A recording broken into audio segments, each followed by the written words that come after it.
Welcome back to Business Line. Recently, Chennai hosted a conference on renewable energy, where industry representatives and government officials got together to discuss the future of alternate energy sources. Rajiv Lula caught up with a young businessman at the conference. Thanks, Pranav. Today we have with us Mr. Shrenik Godawat. He is the Managing Director of Godawat Energy Private Limited. Welcome, Shrenik. Hi, Rajiv. So, what brings you to Chennai? Chennai has always been a long association. I have a family, extended family living here. I have my cousin who's married over here. So, and apart from this, the renewable energy exhibition that is happening in Chennai, that also drives me here. So, renewable energy is something that I'm associated with, and that's the love I have. So, that's what brings me to Chennai. Well, great. Welcome again. Let's dive into our questions. Thank you. Now, let's also look at renewable energy. That's your windmill happens to be your core competence, I guess, Yes. in manufacturing these units. Yeah. How big is that for Tamil Nadu? I know it's really big in Maharashtra, right? See, by far Tamil Nadu is the largest state with the largest amount of installations in wind. We as a company are still on a very primary and an amateur stage. We have on a group level an installation of more than 100 megawatts spread across 4 states in India. But whereas our Tamil Nadu focus is concerned, we are very new to this particular state and now are trying to develop a pilot 25 megawatt project here in the Udmalpet district. And this is how Tamil Nadu is now getting associated with our company. And we see a lot of opportunity here because there is still a lot of potential left which is untapped. And with the strengthening of the grid that the government is taking as an proactive action, so we foresee that still a lot of investments will come into Tamil Nadu, and for our company this definitely is a state of focus. So as an entrepreneur, as an innovator, what kind of incentives do you get from the state or central government to stimulate you into action? See, if we are talking of direct financial incentives that the government is providing, then wind energy as a whole is supported greatly by government. We have the accelerated depreciations, we have got the ATI income tax benefits and stuff. But apart from this, the more bigger perspective is the demand and supply gap of energy that we have today, which is driving wind energy. In the renewables, wind is by far the most matured technology that is available, and this factor as a whole is sufficient enough to drive the entire demand for the particular field. Wind itself in India since the last 4 to 5 years has been growing at about 25 to 28% per annum, and it's slated to just go higher and higher with the GDP increasing of India, and the industry is also coming up in a huge way. So the power demand on peak periods, it's almost a shortage of 16%. So considering all these factors, the best possible way of mitigating this is to go into renewable energies by saving the fossil fuels that we have, and also that we are producing cost-effective energy. And from the technology innovation point, I think wind energy as a whole has seen a lot of transition.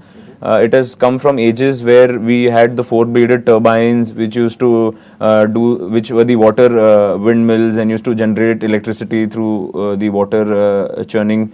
And then now today we see technologically advanced, aerodynamically advanced blades and the larger hub heights where we generate more electricity from the shorter spaces that we have now. We have limited resources available in comparison to land that we have. Although there is a huge offshore potential, but the technological advancement is something that is contributing heavily on bringing down the cost of per megawatt of electricity that we generate. So Shrenik, how do you cope with the demand and supply when you can't control the price? How does an industry cope? See, we are not restricted on pricing our products. The only restriction is that we have to give a particular return on investment for any particular investor who is investing into wind. And with the energy exchange module that is coming up heavily, we see that the electricity that is being bought today will be traded onto a particular level. And then this trading can vary from the particular peak demands of that particular electricity to the lows of that electricity. So on an average, you always earn about a rupee or two more extra on the entire electricity that you trade. Of course, wind today is not something that can be factored into in. It's not a stable power output that comes out of it, but going forward there are technologies which are being introduced where we can forecast the number of units that will be produced in the next particular years. Now, Ministry of Power is saying power for all by 2012. How realistic is that? See, it's always good to have optimistic plans. Our government since the last 10 to 15 years have laid down a lot of optimistic plans of achieving different targets on per megawatt basis every 5-year plan. But unfortunately, due to X and Y Z reasons, we have never been able to achieve these plans. The entire reason being there was shortages of suppliers of components, there was shortages of operation and maintenance talent, or the resource management, and all this prospectively put together, the biggest shortage was of financing this entire projects. So now that government is trying to put each puzzle back into the place, I foresee that maybe if potentially not this particular 5-year plan, but from the next 5-year plan, we should be positively be able to achieve this target. So I am not too sure if power for all would 100% be possible by 2012 realistically, but it's a bold move. It shows that the government is aggressive, they are being optimistic, and they are ready to take the challenge of giving power to all, which is something which everyone needs today. We could rather stay with we could stay without all the other luxuries we have, but we cannot stay without power. Right. Shrenik, a lot of these components that go into your wind turbine are coming from the US. Do you see any of that technology being transferred to India sometime soon? We as a company are taking some bold moves. We have tied up with a lot of local manufacturers over here. We are bringing them up. We are trying to invest into their company initially to bring up the prototyping and the initial bit of the manufacturing. And these are such small moves that will probably help us, localizing the entire components and bringing this cost down heavily.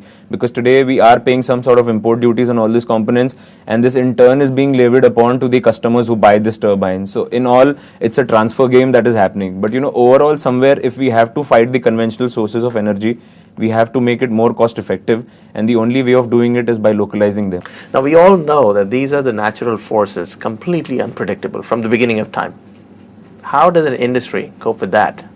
See, wind per se, where I would be able to give an opinion is that we are developing some tools which can do a short-term wind forecasting. So we have now technologically advanced tools which we erect on the particular sites where we are developing wind farms, and we do a study of that particular site for 2 years. And with this 2 years of proper study, we can forecast the generation that can be adhered to in the next 8 to 10 years from the particular investment being done over there.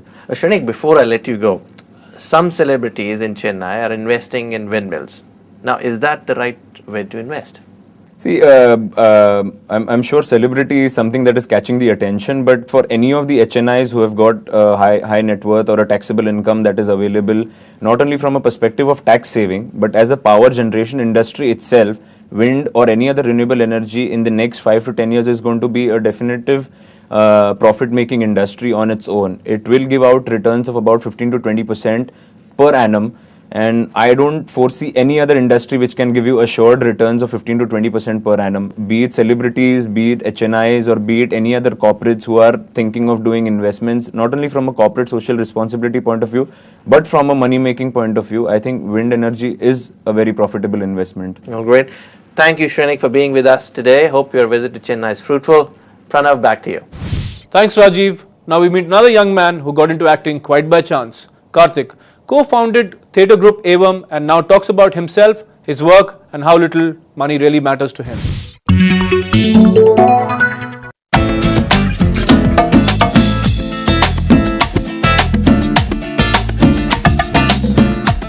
I started off my journey as an actor, as a film actor with a zero balance. So I knew nobody in the industry. I came in here with no introductions whatsoever. I came and met everybody and made my round of business contacts per se. I think it's been a bunch of meaningful experiences in life so far. I'm technically an entrepreneur today. I'm a storyteller, the owner of a gorgeous dog. So I think all of this is much more valuable than my bank balance, which is actually not much. Money has, I think, no intrinsic value of its own. I don't think I've ever sought money and chased money in life.